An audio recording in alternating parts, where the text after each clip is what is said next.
Welcome to your first lesson in Geography 1503, Physical Geography. This course is going to examine one of two broad arenas in the subject of geography. The first is human geography or cultural geography, and the second is physical geography. This is a platitudinal science. That means that as geographers, we study many things associated with place and location. That means we have to know a little bit about a lot of things as geographers, because this is a spatial science. We're looking at how location relates to the variables at that location, how those variables interact with each other, and how those variables interact with adjacent areas, regional areas, and global areas. So as I said, geography is a spatial temporal science. That means we look at what happens in space at a particular location over a particular amount of time. So we want to look at how things vary over time, how they stay static over time, how things interact with each other over time. In this course, because we're studying and we're interested in the physical geography, we're looking at the natural world. We're looking at geology. We're looking at landforms that geology produces, the soil on that landform that allows biota to flourish and grow and develop. That biota is the floral components, the plants, and the faunal components, the animals on that landscape. These are driven by climate, so we will be looking at global climates and global weather patterns. We'll also include water elements as well. Because we can't talk about the physical landscape without recognizing that there's a human component to it, there will be aspects of this class that will include discussion of human components. The intent of this course is to give you a toolbox. Most of what we are looking to provide in an undergraduate education is the recognition that in the future you are going to need a number of different skill sets and knowledge sets to help you address conditions that are new and novel to the careers that you're going to enter into, the lifestyles that you're going to enter into, recognizing that unforeseen things are going to happen. Coronavirus is a great example of that. And because these are novel conditions, we can't train for them. We can only offer the opportunity to give you a broad set of skill sets to draw upon in order to find solutions to address those new conditions. And in geography and in the natural sciences, we often draw upon what's considered the systems theory. And we're going to be discussing the systems of geography and Earth's systems over the course of this semester. So a system essentially, as the term on your screen elicits, it's a group of interacting and interdependent units that form and organize a whole. Well, what does that mean? That's a great title. It's a great description. But if we were to break that down, you and I are a system. You can look at Dr. Cerney and say, she's got two eyes, she's got a stomach, she's got a pair of lungs, she's got some limbs, she's got the circulatory system, which is the blood that flows through her body. And in order for Dr. Cerney to function, all of those components have to work together. They have to interact. The heart has to pump in order to move the blood through all the other organs, through the lungs, through the stomach, through your liver, through your brain. So I can actually functionally speak to the video that I'm making. If it wasn't a condition of all of these components interacting, the system would break down and the system would no longer exist. Now, certainly systems can act in compromise. People with heart conditions can still function and they are still a system that's working onto each other. But recognizing that the systems do need to function optimally, and in that optimal condition of functioning, as external conditions change, the system adapts to those changes.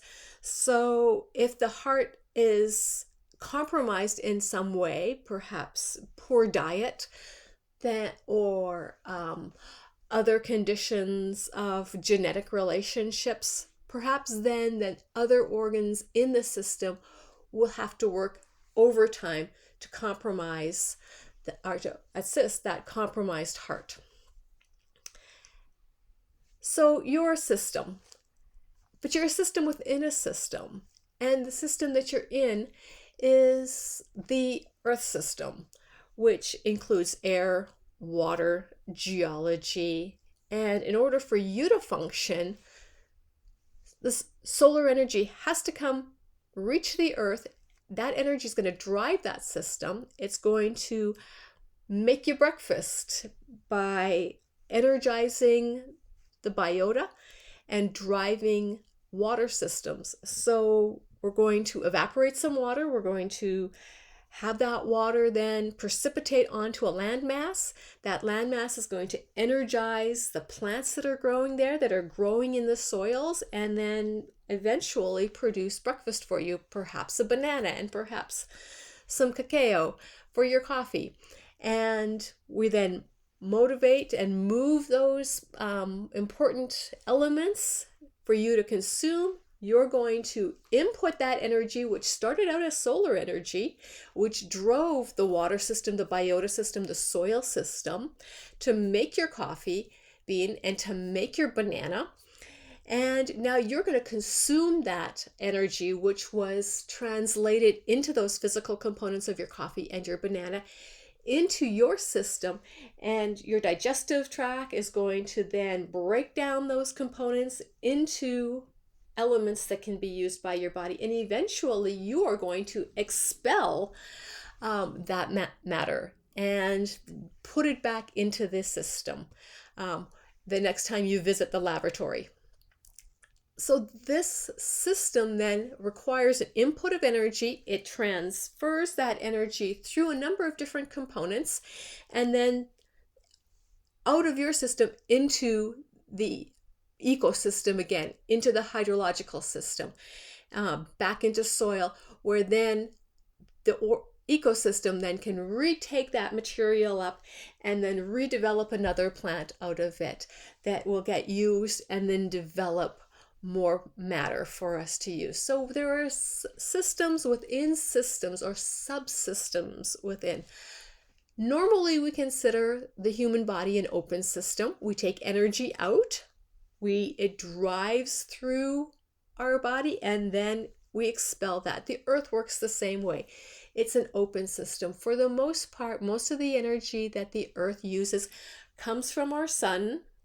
It drives all of those separate subsystems that we're going to talk about all semester long. And then at some point, the equal volume of energy that came in is going to exit our Earth system and then back out into space. Oftentimes, scientists will talk about closed systems, but closed systems at some level really only operate in a laboratory setting, and those are very finite, very short-term systems, and they usually become toxic. When we talk about our systems and Earth systems in this class, we're going to recognize that we only have one Earth, and we can't experiment on that Earth. We only have one Mahoning River. We only have one west side of Youngstown, and we probably don't want to figure out, well, what happens if we change the chemistry, or we add some elements to it and they turn out poorly. So we want to develop models instead. We want to simplify those conditions to reduce our understanding into things that we can measure. And that's what models are. Oftentimes when we think about models, we might think about car models or model airplanes and items like that. And the first thing that we think about with models is the scale is changed. We have reduced the scale of the car, the boat, the airplane, a house, or an architectural model. And we do that for a lot of different reasons. Reducing that scale is important because it makes it portable.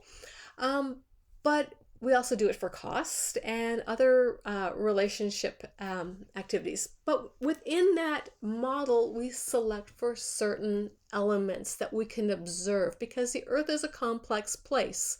We can't put everything into a model and then observe what has happened without it being muddy, without it be recognized, having to then pull out every piece of the variable in there, most of which humans don't really understand yet, and then contextualize why does something happen the way it did. So we select a few different variables and produce a model on that. So my mom's 1957 Chevy was blue, and it had vinyl seats and a vinyl steering wheel. And we can make a model of that, but that model is going to have a blue color, but it's not going to be the paint that was used in my mom's 57 Chevy. It's not going to have the vinyl seats. It's not going to be made of metal. It's going to be made of plastic, likely. It probably won't have an engine, and that model is probably produced only for aesthetics, only so someone can see what a 1957 Chevy looked like, or Chevrolet looked like. If you're not interested in what that looked like, where you are more interested in the engine of it, then you don't care that it was blue, you don't care that it was made out of plastic, and you don't care that the doors opened. You're probably going to eliminate all those variables, and you're going to produce a model of the engine so you can look at how that engine was structured. So we make selections on what's important. What do we want to evaluate? Do we want the color of that car, or do we want to know how the exhaust works in that vehicle? And you do away with the elements that aren't going to answer the questions that you put forward.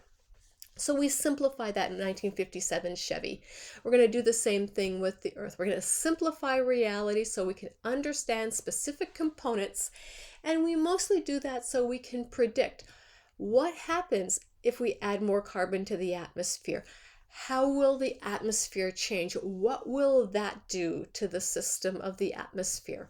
What will that do to other systems such as the hydrosphere? What happens if we add more phosphorus to soil?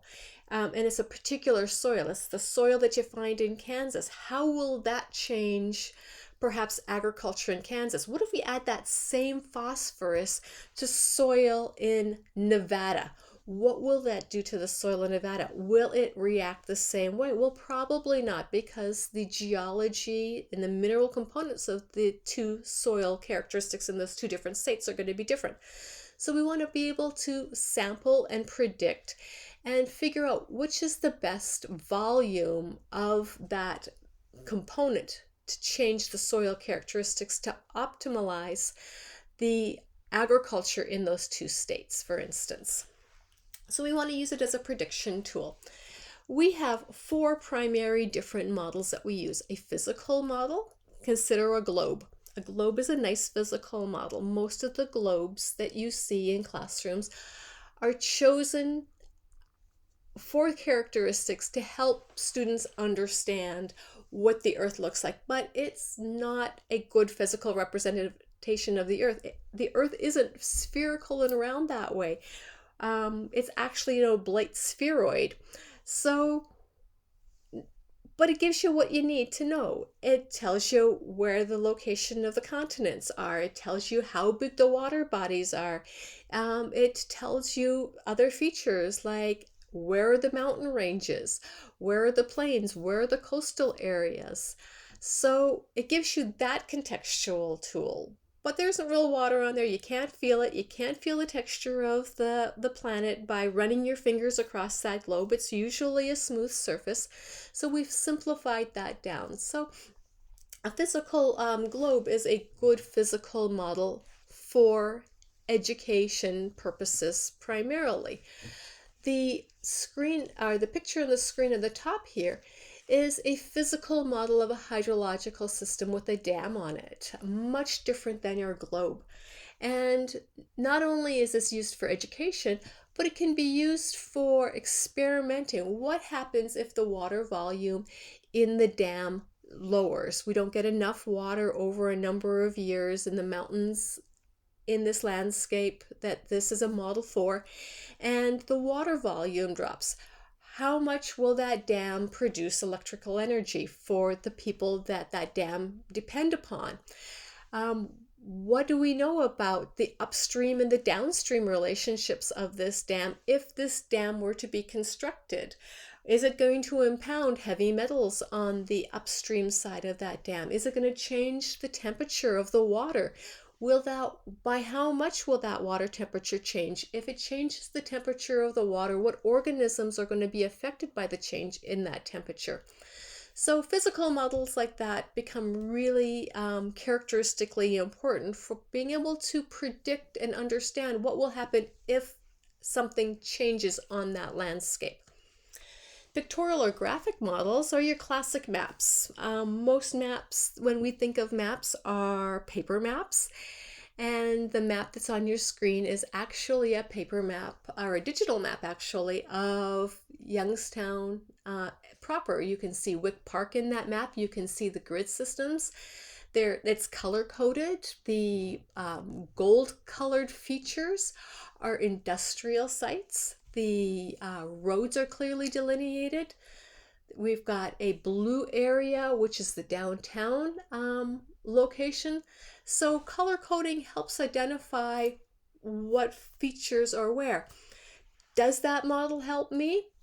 It is if I'm in Youngstown, and it is if I want to know where certain features are that are industrial or downtown by nature. But if I want to be familiar with maybe the age of the houses, then the cartographer, the geographer would have to choose a different way of displaying what's on that map that suits my needs to understand where the residential areas are and maybe what the generation of those residential areas are. What's the age of the homes? Where are the oldest homes? Where are the youngest homes? Maybe we want to look at the cultural characteristics of these areas historically.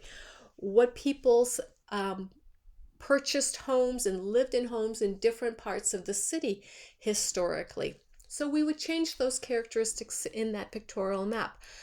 Most of my work is in the Rocky Mountains and in mountain environments. So a road map isn't going to do me a lot of good. I'm going to want a map that's looking at the vegetative characteristics of the landscape.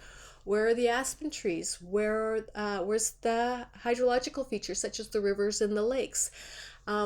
We can geotag different characteristics like grizzly bears and elk and things like that, and find out and have living pictorial maps that will track and see where those different animals are on that landscape. So if I have to go out into the landscape and we know that bear 54 has been a bit of a grump over the last summer and is not playing nice with the people out in the landscape, if I know where she is, I can choose to go into a different part of the park that I research in and work there for a day or two, knowing that she's not going to be a bother to me, or I'm not going to be a bother to her. So pictorial, physical graphic maps are really important, and we can produce them in real time right now. As I said, we can watch the movement of something on the landscape. That's your GPS system. That's the GPS that's in your phone. When you ask your phone, hey, where's McDonald's? And it will come up with a map or a route for you. And that's being accomplished in real time. And it'll be turn by turn graphics.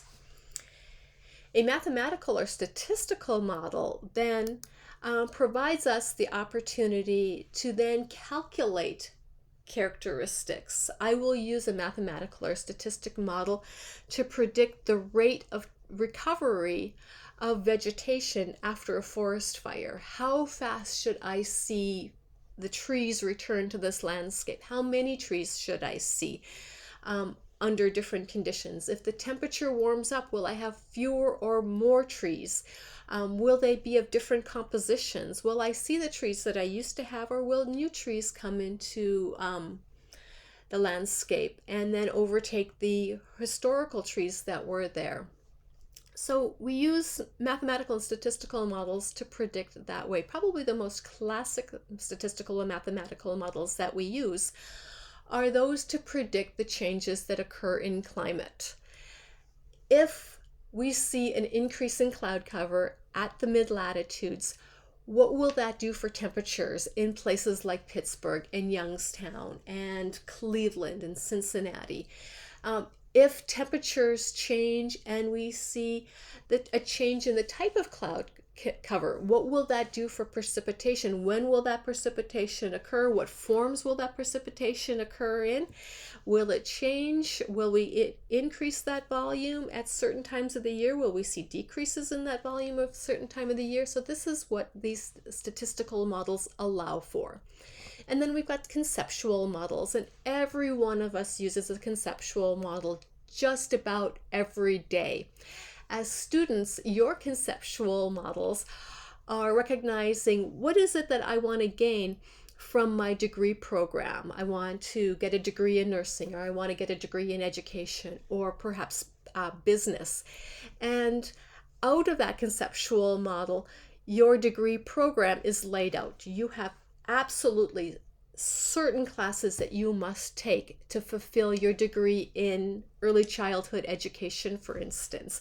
You've got to take these classes at the start of your degree, and then you've got to take some middle degree courses, and then you've got to take some upper division degree courses. And it's laid out for you over time in sequence on when you need to take that. And then you've got to take some electives. And you want to optimize those electives to fit your end goal degree, correct? So somewhere all of you have said, damn, I've got to take a science class. Which science classes fit my degree program? Which sciences do I absolutely not want to take? Which ones kind of fit with what I'm interested in, or where I feel my capabilities are? And some of you landed on geography and you're taking physical geography. So you've developed a conceptual model on how to fill your degree with what you're absolutely required to do and where your electives are. In my conceptual model of physical geography, because I'm giving you a toolbox, my hope is that conceptually you will end up using physical geography somewhere in your career. And it's surprising that when that happens and how that will happen. The conceptual models for physical geography are numerous, and I can't begin to spell out all of them that are going to be encountered in this course. But for the most part, let's break down the big ones. We can look at how geology and geomorphological systems interact with water and water quality.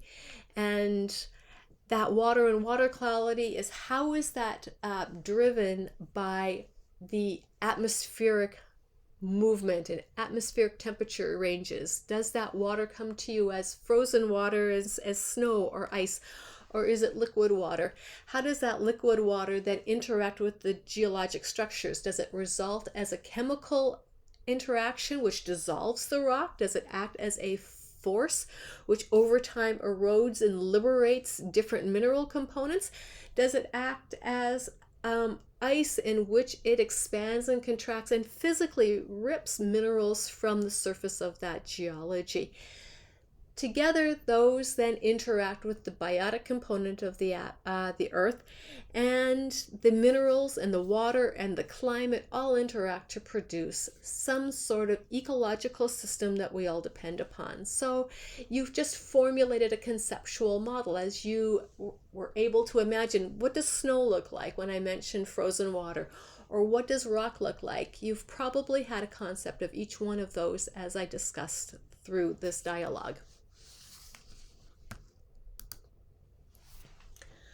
So again, how we're going to model this semester with models are as follows. We're going to actually start with the atmosphere, because the sun, as it drives the system of the earth, first interacts with the atmosphere, and then the atmosphere actually ends up really being the forefront of motivating these other characteristics, with the exception of the lithosphere.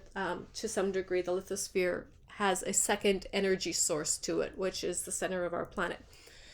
So with these, we've got the lithosphere, as we said, and litho is Greek for stone, so we're looking at ocean bottoms, continental land masses. Where are they located? How are they formed? How are they changed over time? Atmosphere, and if you take a look, we've got litho and then sphere, and atmo and then sphere, hydro and sphere. So that sphere, if you think about Latin, is the round component, the circular component of our Earth. So where around the Earth is the soil? Where around the Earth is the atmosphere? So with atmosphere, we're going to take a look at characteristics of the atmosphere. What are its temperature gradients? What are the chemical components of our atmosphere? What are the physical components of our atmosphere? How does the energy that moves into our Earth change pressure systems where the air becomes more dense or less dense? How does that air move across the landscape? How does it change the landscape in terms of its biota or its water or its earth system? So we're going to talk about the atmosphere. The hydrosphere often gets lumped in as only water, but I want you to recognize that within the hydrosphere there is the cryosphere. We have a very important icy component to our planet which helps regulate temperature, which is part of the atmosphere. So we've got what is considered a feedback mechanism that we'll talk about more specifically when we talk about climate and climate change. But these things interact with each other. And then we've got the biosphere. And where is the biosphere? How big is the biosphere? Where does certain elements of the biosphere exist? How is it change in different over time? Because of different energy inputs, because of different volumes of moisture, because of different temperatures across the landscape. All interact, and these all interact with each other. So even though we're going to discuss each one of them singularly over a number of days to weeks, we have to recognize that they are not in isolation with each other. So with discussing the models of the planet, and we need to recognize what is the first biggest characteristic of our planet, other than we are an orb that circles our sun, and in that orb we have a satellite called our moon. But the orb itself is not round. It's a geoid, sometimes called an oblique spheroid. And what that means is that at the North and the South poles, we're a little bit flat, and around the equator, we bulge. It's called an equatorial bulge or a geodidal bulge. And the volume of the bulge and the volume of the contraction isn't a whole lot, but it's enough that it's going to impact how we map and model the Earth. It's really important when we are traveling cross-continentally or across multiple continents. We need to account for fuel, we need to account for time and things like that. So that little bit of difference is really critical. The Earth is shaped this way, as are all planets and objects shaped this way that rotate, that spin. And we've all felt this product of rotation. If you were a kid, even if you did it just this last summer, you have a bucket of water and you're out in your backyard and you start to spin. And what you feel is the pull on your arm from the bucket in that water. And that centrifugal action then starts to pull away from your geocentric mass, from your gravitational mass at the center of your body.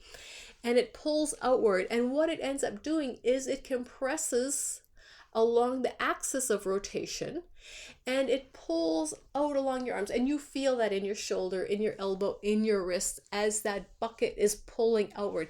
If you were to poke a hole in the bottom of that bucket that contains water, and we know that that water is not spilling out if you're spinning fast enough, that if we put the hole in the bottom, that water will then jet out the bottom of that bucket, and you will turn yourself into a sprinkler. So the Earth has a balance between the volume of mass that it has, which gravitationally holds everything in, and the rate of rotation, which is pushing everything out. If we rotate it a little bit slower, our bulge wouldn't be as great. If we had less mass, then the gravity wouldn't be great enough to hold our atmosphere in place, and the Earth would lose its atmosphere. Look at a planet like Saturn, and it's got all those fantastic rings. That planet is holding its equatorial bulge out from its center mass, but the rings are effectively part of that planetary bulge system.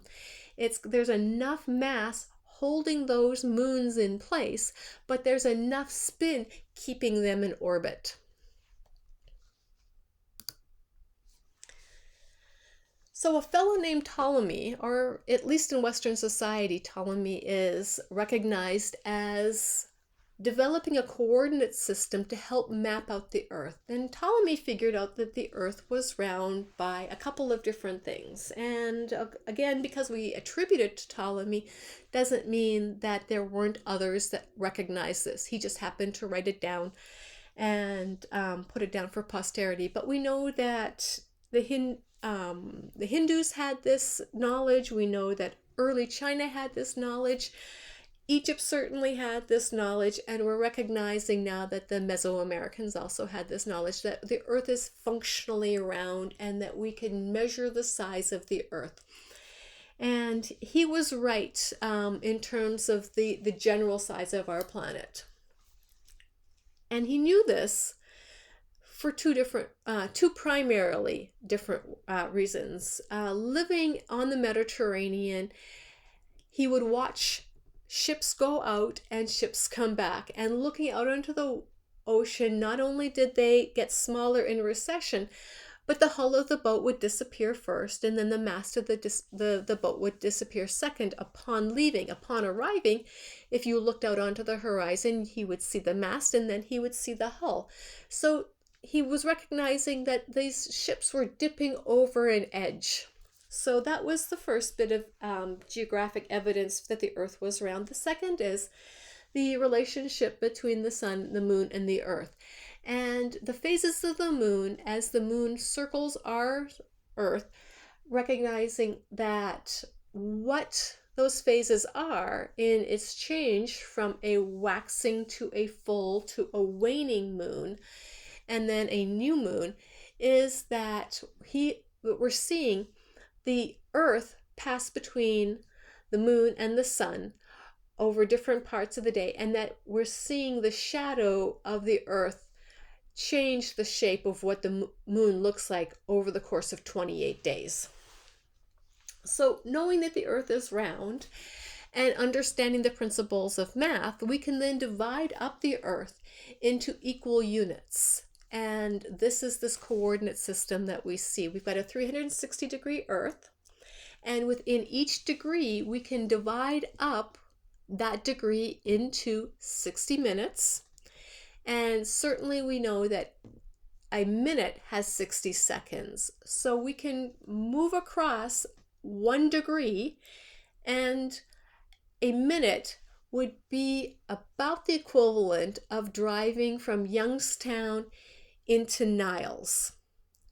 Pretty big difference, pretty big distance across that time frame.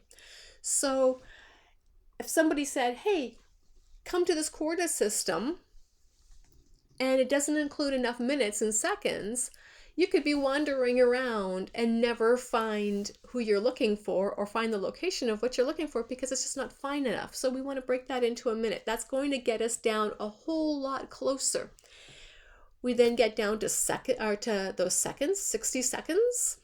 Let's say we are at 30 degrees, 12 minutes and 13 seconds.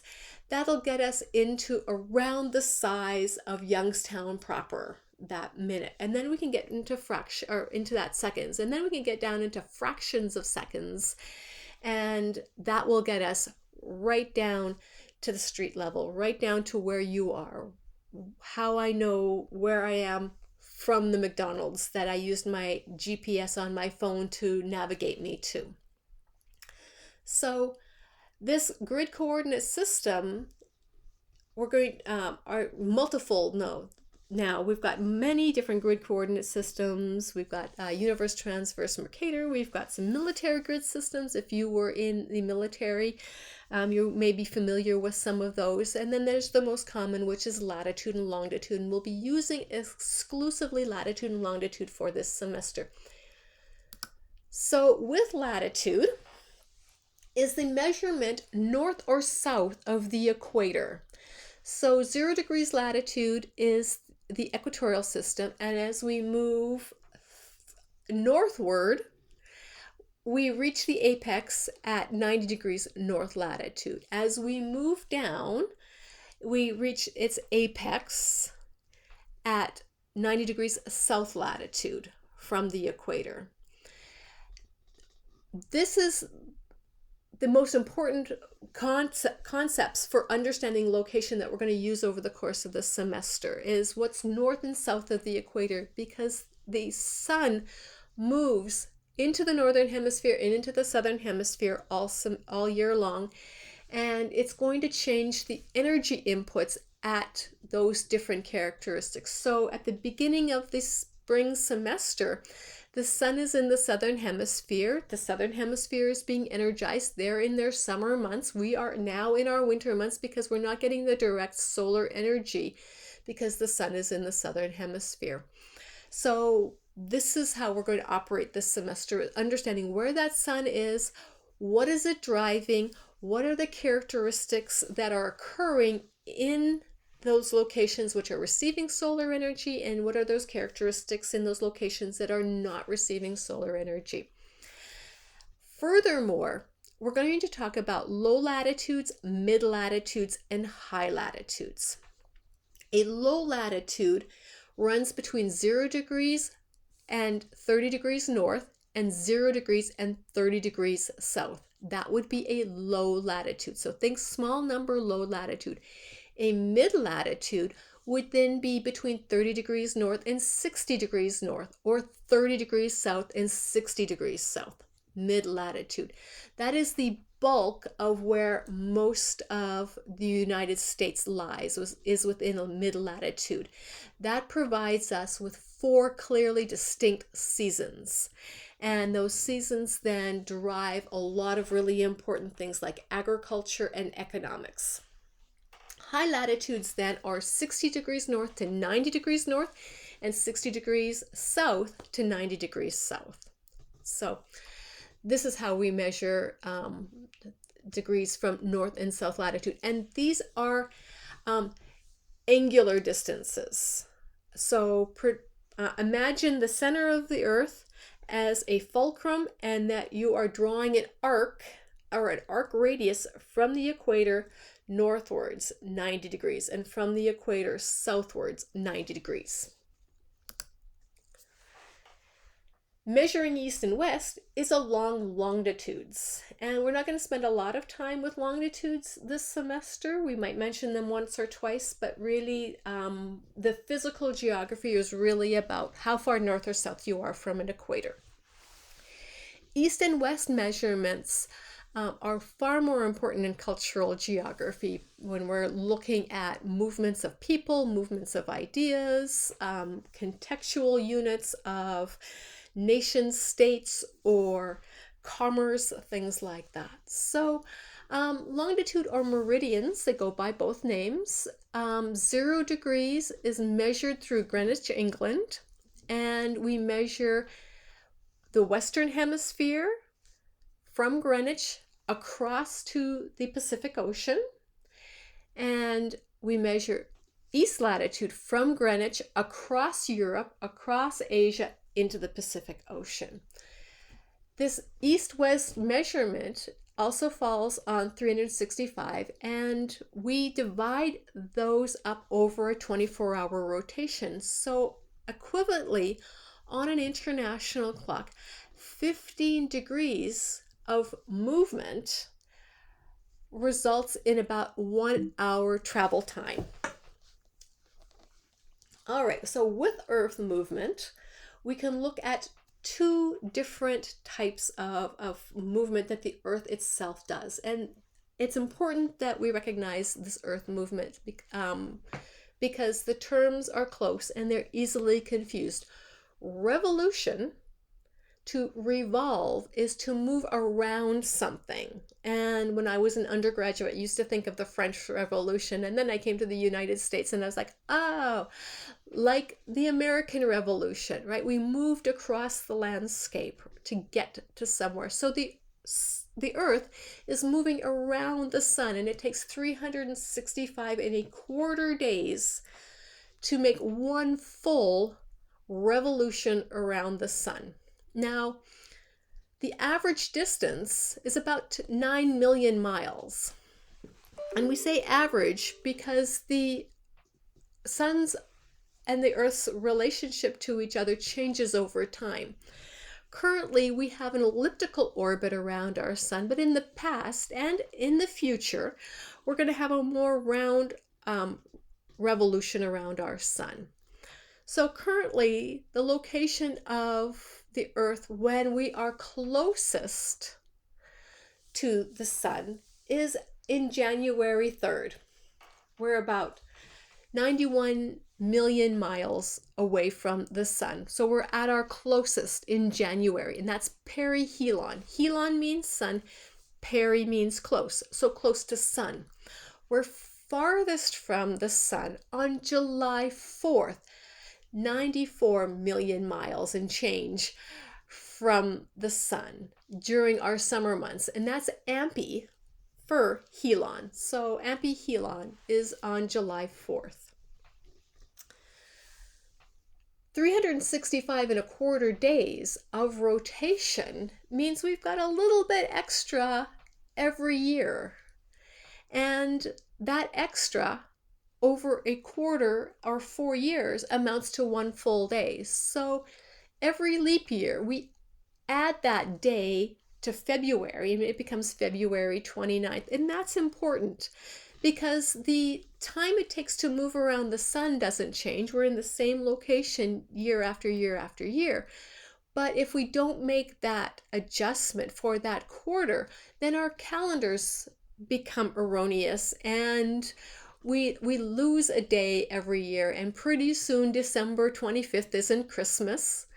It's happening in another time. Your birthday isn't happening at the same time of year. It still may be February 12th or July 16th, but July doesn't look like July. It's starting to get colder. February's starting to get warmer because the calendar does not match up with where the Earth physically is around its orbit around the sun. So that adjustment needs to be made. The rotation then is like a spinning top. It's how that Earth spins, and we make one full rotation every 24 hours. That rotation determines what half of the Earth is in sunlight and what half of the Earth is in darkness. And that volume, that was called the circle of illumination, is in constant change. We combine the rotation and the revolution, and we start to produce different seasonal effects. So, nice visual model of the Earth's relationship to the sun. What we see is the ampi-helon, how far we are away from the sun, the perihelion, how close we are from the sun. But what I really want you to recognize is that the Earth is actually rotating counterclockwise. We often think everything rotates clockwise, but no, the Earth spins counterclockwise around our sun. With that, the Earth's rotation is counterclockwise and the moon rotates counterclockwise. So we've got all of this rotation, which is counterintuitive to people in the northern hemisphere. And we wonder, why is it that clockwise is so important? And what we're going to find when we start to look at atmospheric circulation is in the northern hemisphere, the big weather patterns come across the landscape in a clockwise rotation. And we adopted that clockwise rotation because we function on the Earth, not external to the Earth, looking at its rotation, but on the Earth as a clockwise rotation for where most of us live, which is in the northern hemisphere. Day to day, you looked in a particular direction to figure out where the weather is coming from. So if we think about this time of year and we want to know, gosh, what is the weather going to look like tomorrow and 5 days from now, most of us are looking to the northwest. What is going to happen in the northwest? Or what's going to happen from the southwest, and that rotates across the continent and hits us from the north here in the Youngstown area. So with Earth movement, the Earth rotates on its axis. And so think of a little stick or a straw through the North Pole, going through the center of the Earth to the South Pole, and then it spins. Well, it doesn't spin perpendicular to the sun. It's tilted a little bit. That axis is tilted at 23.5 degrees from what we call the plane of elliptic, or the plane of the orbit. Now, the tilt always faces the same direction. So what we've got is the northern hemisphere, regardless what side of the sun we're on. So I'm going to go back one slide. So whether we're over here on January 3rd or we're over here on January 4th, the northern hemisphere is always going to point in the same direction. And we know that because we look at the particular star patterns, and particularly we're looking at Polaris. And Polaris doesn't move. If you are in the southern hemisphere, you're not seeing Polaris, you're seeing the Southern Cross. The Southern Cross is the constellations that don't move, and they're way down across the heavens, and we're looking at a completely different quadrant of our galaxy. So with that then, with that Earth movement, that tilt means that part of the time of the year, the northern hemisphere is illuminated by the sun because it is facing the sun. And so that would be in our summer months, in in June, July, August. And then in the winter months, December, January, February, the northern hemisphere is facing away from the sun. So consequently, the time that the northern hemisphere is facing towards the sun, the southern hemisphere is facing away from the sun. And the converse happens. When the northern hemisphere is facing away from the sun, the southern hemisphere is facing towards the sun. This produces the seasons. The seasons are not about temperature, they're about who's facing the sun and who's not facing the sun. And the hemisphere that is facing the sun is going to get more volume of sunlight. They're going to have longer days.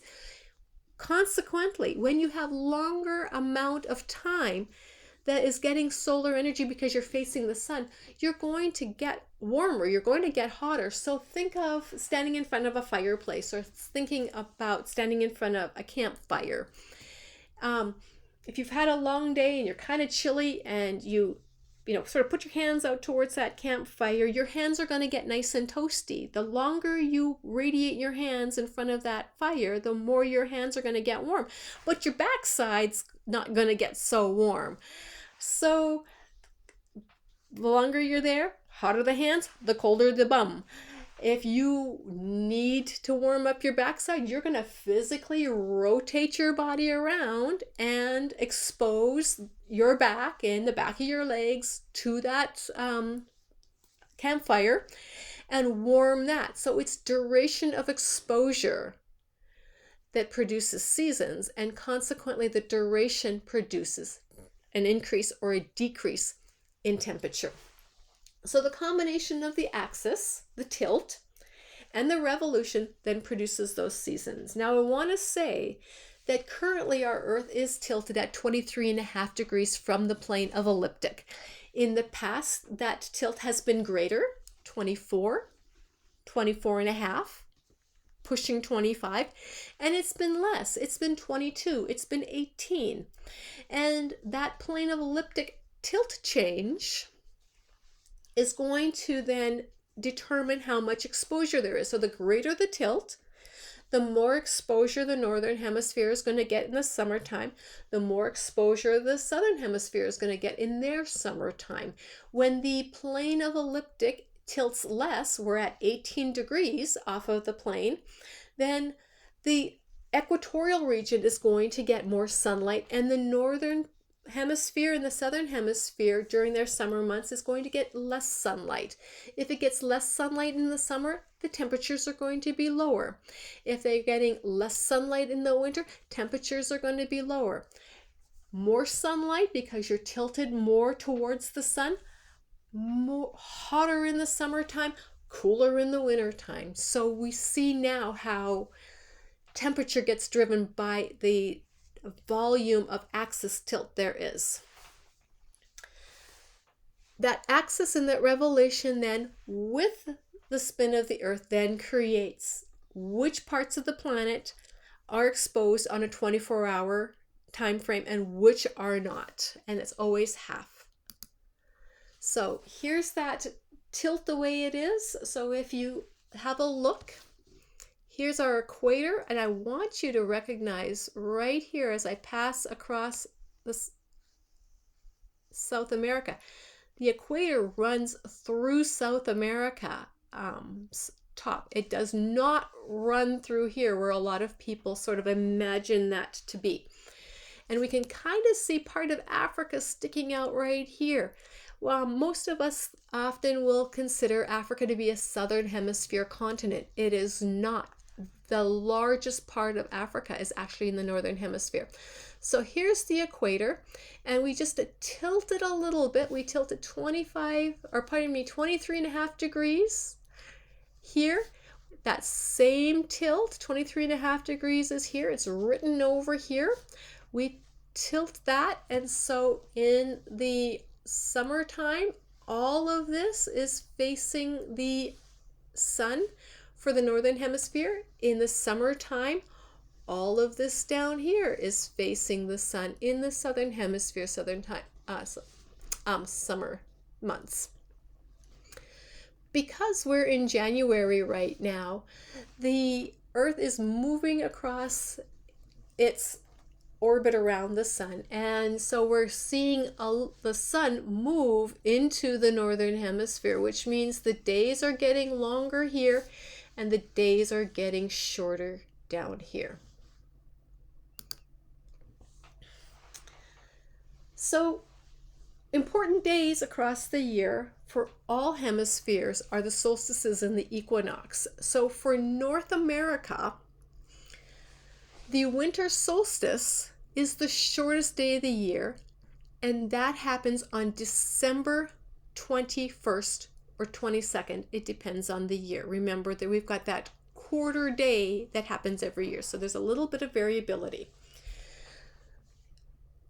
At that day of the year, on that winter solstice, the sun is striking perpendicularly on the Earth at the Tropic of Capricorn. So I'm going to go back to the previous slide in a minute and show you where these are. In the summer, for North America, the sun is striking at the Tropic of Cancer. That's at 23.5 degrees north latitude. All right, that means the sun is in the northern hemisphere and it's striking there. That's going to give us the greatest duration of sunlight for every location on the planet that is in the northern hemisphere, and it's going to give us the smallest duration of sunlight for everybody in the southern hemisphere. The equinox then occurs on two dates, March 21st or 2nd and September 21st or 22nd. So a spring equinox and a fall equinox. So equa means equal. Nox means night. So equal night is equal night, equal day. So 12 hours sunlight, 12 hours nightfall. And it happens on the equatorial, so on the equator. So I will come back to Antarctica and the Arctic circles here in a second. So if I come to this slide, what we see happening is on March 21st, the sun is striking right here. We come across, and as the Earth orbits around the sun starts to move from March into April, into May, into June, around June 21st. Now we're going to happen, whoops, I've gone a little too far high, to 23.5 degrees north latitude right here. So the sun is going to strike right here on June 21st, which means it's clearly in the northern hemisphere. So from June 21st, the longest day of the year in the northern hemisphere, the shortest day of the year in the southern hemisphere, we move June, July, August, September. So now the sun is striking on the equator right here on September 21st. So from September then, we move October, November, oopsie, this is the equator, October, November, December 23rd right here. The sun's going to strike right about here at 23.5 degrees south latitude. So if the sun's here, we're not getting any sunlight up here. So long days in the southern hemisphere, short days in the northern hemisphere. The farther you are from the sun, the shorter the days are going to be. The closer you are to the sun, the longer the days are going to be. With that, I need to mention the Arctic and the Antarctic circles. So the Arctic circle runs right up here in this ellipse, and it occurs at 66.5 degrees north latitude. On the longest day of the year for the northern hemisphere, all of those locations which are above 66.5 degrees north latitude are going to get 24 hours of sunlight. This is the land of eternal sun. All right, or the land of the midnight sun is often another name for that. So long 24-hour days on those few days around the summer solstice. That means down here at 66.5 degrees south latitude is the Antarctic circle, and on the solstice that happens on June 21st, we get 24 hours darkness at every latitude above 66.5 degrees south latitude. Consequentially, when the sun is striking here at 23.5 degrees south latitude, there is no sunlight that is being received at 66.5 degrees latitude and higher. So we're in 24 hours darkness for all of those locations above the Arctic Circle. And on the winter solstice for us, the summer solstice for the southern hemisphere, which is December 21st, everything above 66.5 degrees latitude is in 24 hours daylight. All right, fair enough? All right, so we can see that in this diagram right here. So sun is here. Forgive that the orbit is round, all right? It should be elliptical. We've just come off of the December solstice, right? And we're heading towards the equinox. If you take a look, we've got the Arctic Circle drawn right here. You can kind of see it faintly. And that sunlight is just kissing 66.5 degrees north latitude. So we're going to have super short days here, and the days get longer and longer and longer until we get to the equator. At the equator, the sunlight hardly changes at all over the course of a year, maybe by seconds. So we've got about 12 hours of sunlight on December 21st at the equator. So we go from 0 and we're adding minutes and hours as we move towards the equator. In the southern hemisphere, below the equator, we're getting more than 12 hours. So we're getting 13 hours, 14 hours, 15 hours, 16 hours until we get to the Antarctic Circle where we're getting 24 hours of sunlight. So here's that circle of illumination right here. The lit part of the sun or the earth, the dark part of the earth. We're going to move towards March where now we can see that the North Pole is bifurcated. It's split in half. If we could see the other side of this globe, we would see it's split in half as well. So the North Pole is getting 12 hours of sunlight.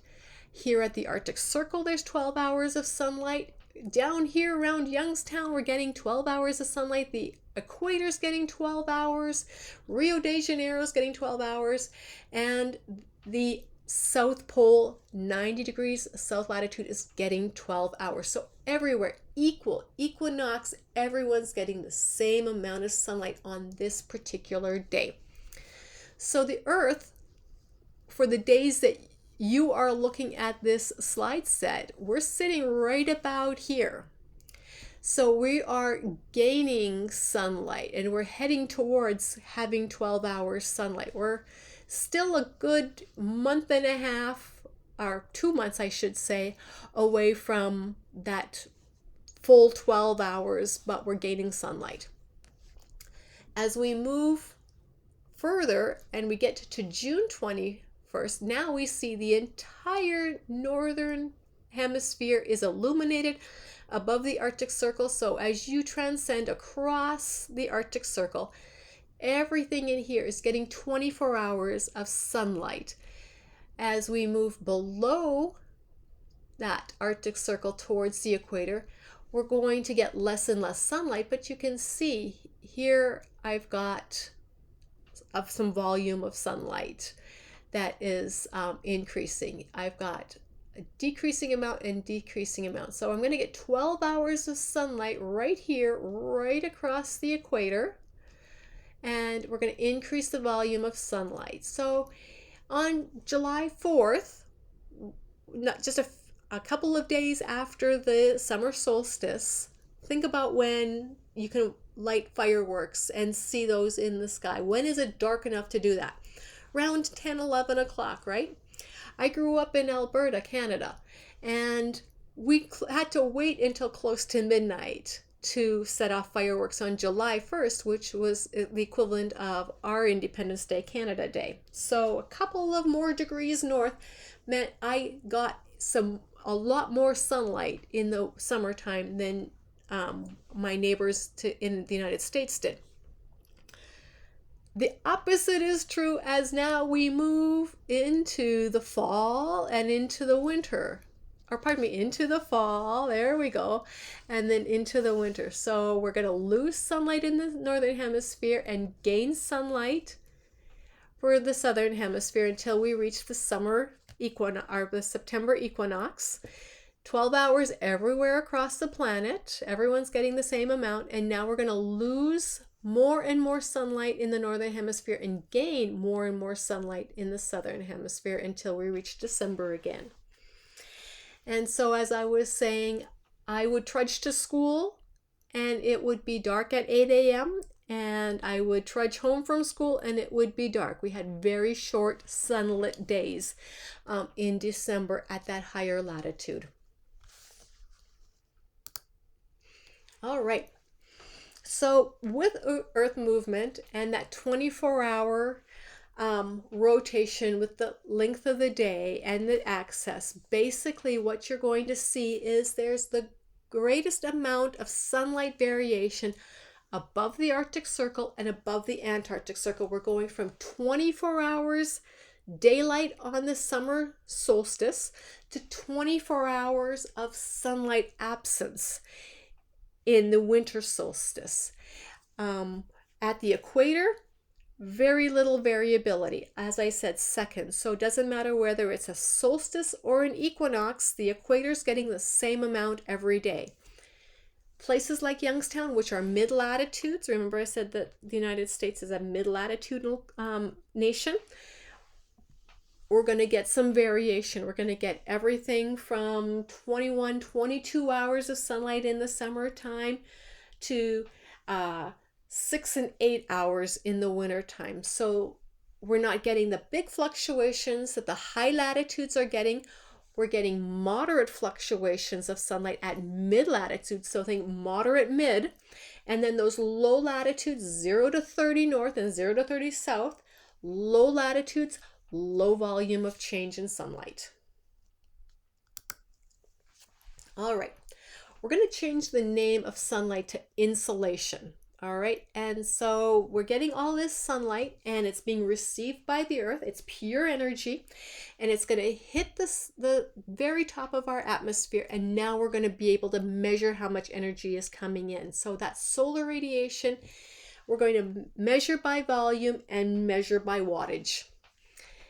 And so we see far more solar insolation coming in the summer months, and more wattage, more energy to drive things like the hydrosphere and water circulation and rain and things like that, and evaporation and plant generation and germination and maturation when the insolation is available. When it's not available, we see things slow down, we see plants go into dormancy.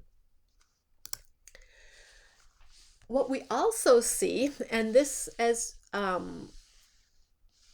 diagram is sort of giving us the recognition that where we're hitting is sunlight is right here on like an equinox. All right, so even though we get a change in sunlight in terms of duration, we get a change in volume based on the curvature of the earth. So even though we get 12 hours of sunlight on each equinox, no matter where we are on the planet, northern or southern hemisphere, right here, this volume of energy is the same as this volume of energy and the volume of this volume of energy, all coming in from the sun, which is way out here somewhere. We're getting a lot of bang for our buck. A small volume of area is getting a large volume of sunlight. As we move across into a mid-latitude, so right here around Florida and Texas, Louisiana, parts of Oklahoma and California, the angle of incidence, we're spreading this same volume of sunlight out over a greater surface area. So each unit area, each centimeter, each foot, each kilometer, each mile is getting slightly less energy per unit area as we move further from the equator. We see the curvature remains. Now we're taking that same volume of energy and we're spreading it over even a greater volume of area. So now we're getting less energy to drive the ecosystem, drive the atmosphere up at these higher latitudes. Again, this is a high latitude and this is a high latitude down here. So we're not getting a lot of solar energy here.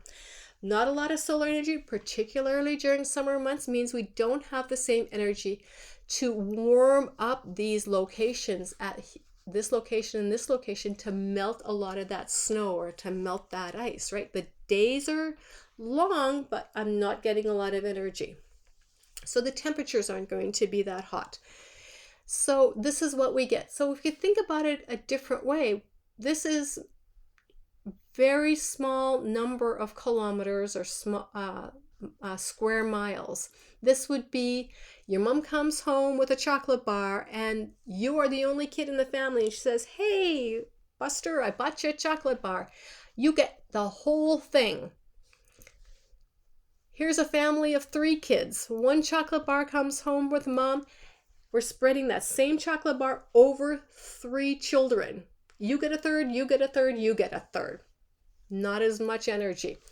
We come up here and now this is a family of 12. Every kid gets 1/12 of a chocolate bar. So this is how things are running, right? In the end, this model gives us an understanding of how that insolation works. So remember, we said every day right here at the equator. So this is a nice place. We can see the outline of Africa right here. And the equator is running boom, right through here, so you can see where Africa really lies, right across here, the Philippines and everything. Every day, 24 hours or 12 hours of sunlight, nice, direct, intense sunlight. We see that we're getting a surplus of greater than 80% unit of sunlight received at this low latitude. So we have a surplus here. We have more than the Earth needs at these locations. Here's the equilibrium mark at these mid-latitudes in and around 30 degrees, right? Or above 30 degrees, pardon me. So we're getting 50% of what we need, but during the summer months, but we're getting 50% kind of loss here. So we're that baby bear, Papa Bear's too much, Mama Bear's too little, baby bear's just right.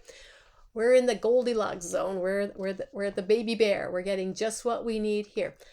These latitudes, at these high latitudes, even in the summertime when we're getting 24 hours of sunlight at these nice high latitudes, remember the wintertime is getting 24 hours of not sunlight. So there's a solar energy deficit.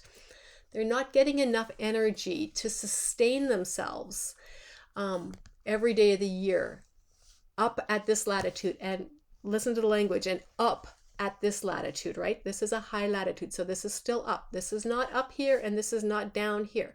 This is up, and this is up, all right? So surplus zone, equilibrium zone, deficit zone, surplus zone, equilibrium zone, deficit zone. All right. We know that if the Earth didn't spin and didn't rotate and we didn't get the variation over the course of the year, that this part of our planet would have more energy than it needs and it would not be able to sustain life. Consequently, these locations like Iceland, like parts of Greenland, like these upper areas of the Russia, have much volume of activity here, and that's because the Earth spins and is able to transmit the surplus energy here into the deficit energy zones here.